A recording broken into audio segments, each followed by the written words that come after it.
Welcome back. We're here talking about the 2019 budget priorities, and we're here with Ed Lazere, who is Executive Director of DC Fiscal Policy Institute. Ed, I know this is an enjoyable moment, enjoyable and painful moment at the same time as we go through the budget process. Is that?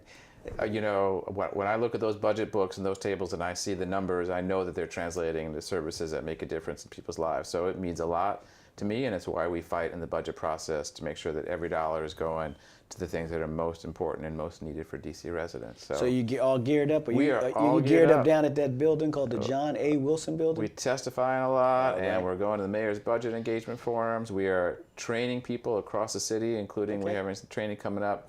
Had one last weekend in Ward 8. We've got one coming up in a couple of weeks in Ward 7.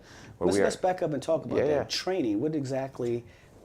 It's training, what exactly? So if somebody wants to get involved, wants to be trained, how do they do it?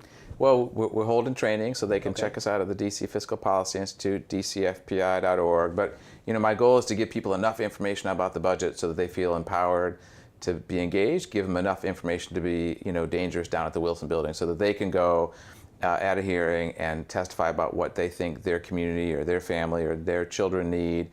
And also be able to answer when a policymaker asks questions like, well, where are you going to get that money from? Or how much do you think we need? Like, give them enough information so that they can express their own priorities. So it's not a chance for me to tell them what I care about in the budget. You're just very informative. Budget 101. Here it is. Yeah, here's how it works. And if people have issues, this is how you find it. Make sure you talk to the mayor, make sure you talk to the council, those kind of details. So what are the top 3 items from a budget priority that the fiscal policy is really focused on? Well, I'll tell you our top priorities. We were really happy when Mayor Bowser got elected the first time around, where she made housing and homelessness a major part of her campaign and then followed through on those commitments.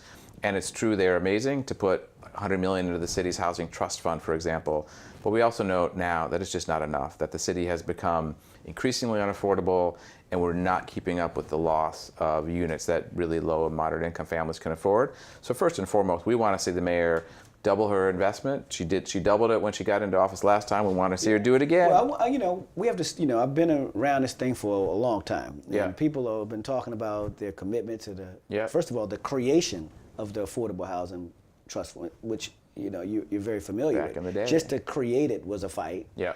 Then to put some money in it was another fight. And then to fight the money that was in there so somebody didn't take that money was a fight. And I have to give this mayor credit because she got elected. Yep. And she put her money where her mouth is right away. Yep. And she funded it. And she kept it there. And it wasn't a fight. It wasn't you guys going to fight the council to find money to put in it because some money was taken out or it wasn't enough money in it. The money was there. Yeah. Right? And I know that you've said, yes, we need more, because as times change, needs change. Yeah. The spread of the costs change, right? Yeah. So there's probably, because I remember $100 million, about 5 years ago? Or no, probably 8 or 9 years ago, the goal was to put $100 million That's in. right. And this mayor did that. That's right. Right? Yeah. And then 4 years later, we need more money. But as long as you're talking to people who are saying that I can't afford to stay in DC and they're feeling pushed out, that's a sign that we need more, right? Exactly. Yeah. How are we doing with the money we're spending? We're doing a pretty good job, actually. So the housing department in DC has gotten much better. They've responded to criticism and hired more staff, and they're doing more oversight, and they're getting more money out the door. So things are positive. It's moving in the right direction. I remember when it wasn't moving.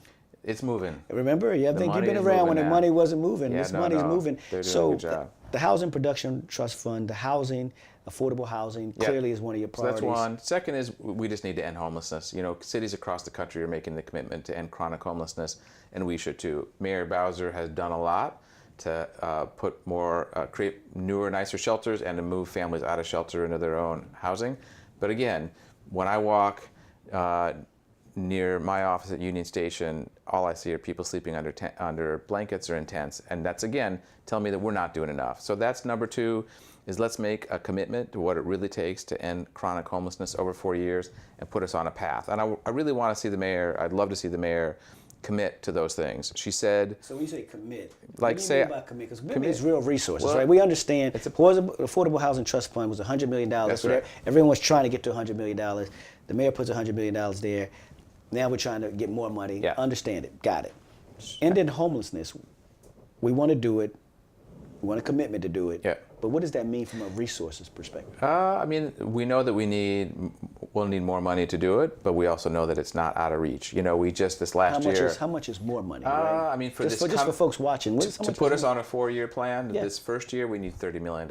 In the scheme of an $8 billion budget, that's hopefully pretty reasonable, right? And how would that $30 million, because I know you, just give me the A's and B's of that $30 million. Most of that money is going to go to helping folks who've been on the street for the longest amount of time, who are in the worst health, and just putting them in their own apartment with case management services, which we know from our own experience and experience across the country helps people stabilize their lives. It actually saves money because they're not relying on emergency services, they're not calling ambulances or having crises that send them to the emergency room the way they were before. So it's actually fiscally responsible as well as humanely responsible as well to help people put in their housing. Okay, so we got housing, Yeah. we got homelessness, and what's the third? You know, you're not going to be surprised. We need to focus on our schools, right? Okay. So I was honored to serve on a working group that the mayor put together this last year to look at the school funding formula, and we highlighted 3 really important things.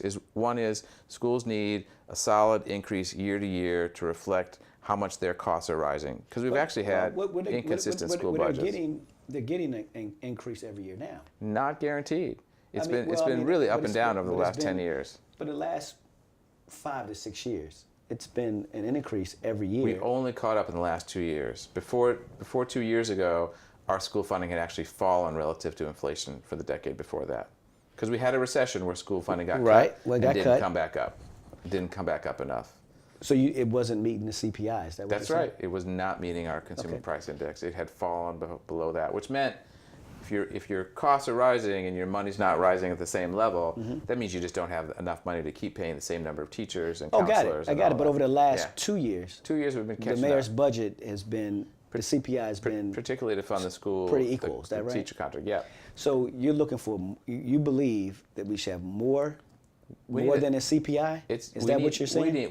We just need to keep it CPI and make sure that we commit to that every single year, so that each year schools know they're going to have at least enough to maintain what they were doing the year before. And we haven't been doing that. In order to do that, it's based on a per pupil formula, though, correct? It's adjusting that per pupil formula. So if you have less students in a school, yeah, then you're going to have less money coming to the school. Not necessarily, because DCPS doesn't necessarily send the money dollar for dollar based on the number of students. But it's you get my point, right? I mean, if you had 300 students and you had 800 students, and now you have 600 students. Yeah, for sure. Well, you're going to need fewer teachers.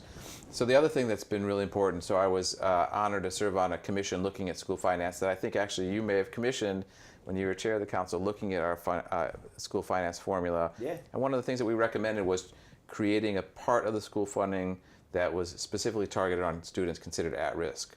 Kids who were in low-income families, kids who were homeless or in foster care, or who had fallen behind their grade level. And the council created that part of the formula, so we're now sending about $2,400 for every at-risk student to their schools.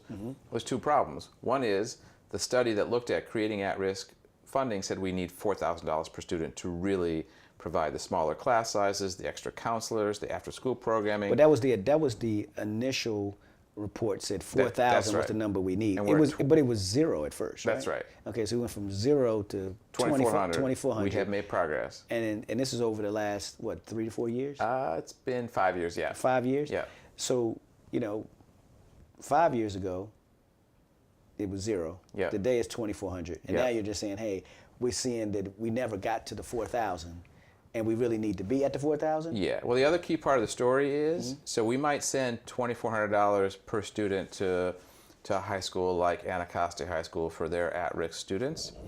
But what's happened in the school funding formula is that we've told Anacostia, you have to use your at-risk funding for your librarian, while Wilson High School gets a librarian, and they don't have to use their at-risk money for that. So we're actually not even really giving the schools this additional money. We're giving them the money, but telling them they have to spend it on their basic staffing positions, not the kind of supplemental things that would make a difference. And I know that with my son at Wilson and my daughter just graduated, I got it. Well, look, we'd love to have you on. Hopefully we'll get you back soon, and we'll talk about, after the budget is submitted. Yeah. And we look forward to having you back. Okay. That sounds good. All right. Good.